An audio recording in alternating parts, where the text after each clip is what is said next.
Skip it up and that up.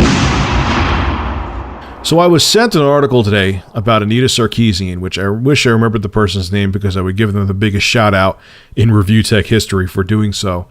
From a website I haven't heard of before called the RalphRetort.com. And it said Anita Sarkeesian included in Time's 100 most influential people, even though she lost big in the vote.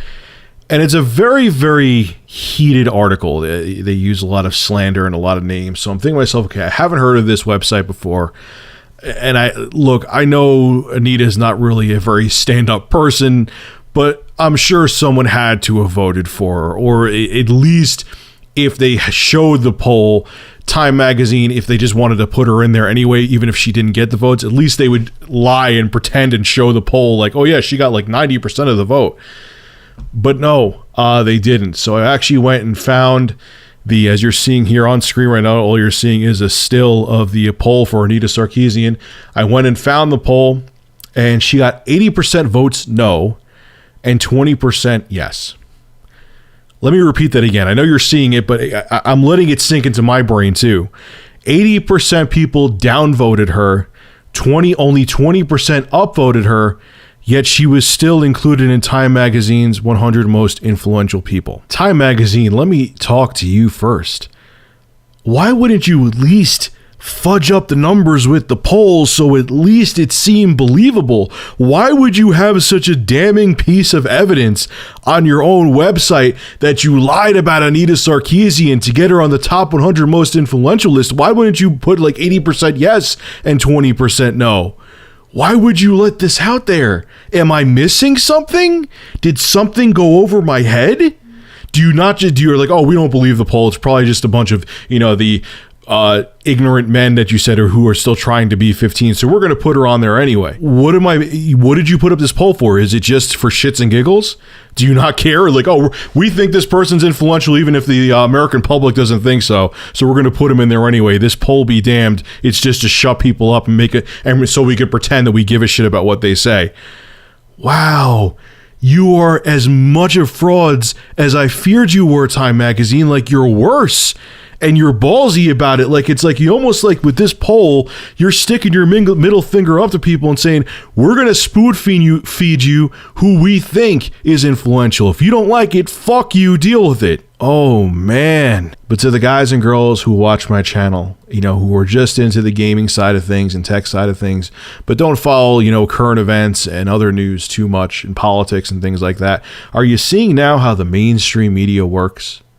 It's all about the dollar. It's all about an agenda, and what the people actually want, be damned. They don't give a shit. They want to spoon feed you what they feel is influential, what they feel is important.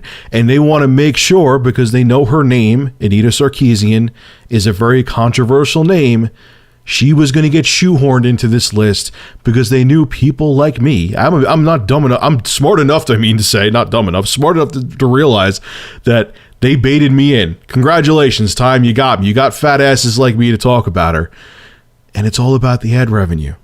And if anyone questions her, even though I proved in the video I had about her yesterday, when I showed that We Are Not Your Shield video, where there were men, women, straight, gay, there was people of different ethnicities, black, Asian, you name it. It doesn't matter.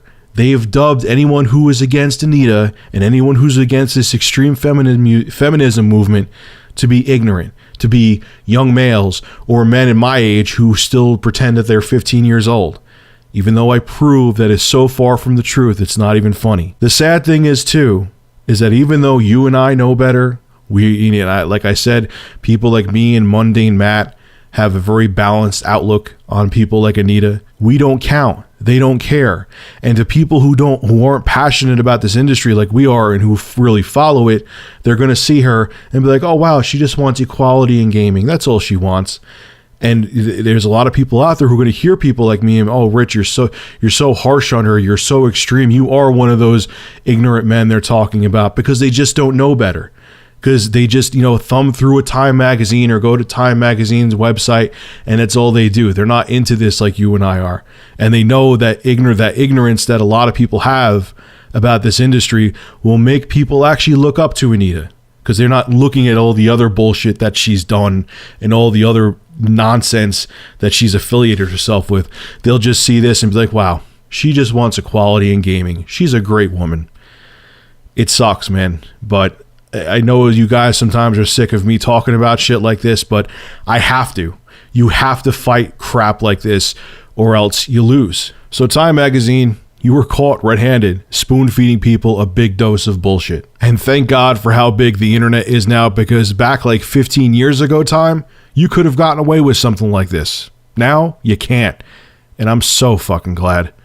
This is Rich of Review Tech USA signing out. Have a good one.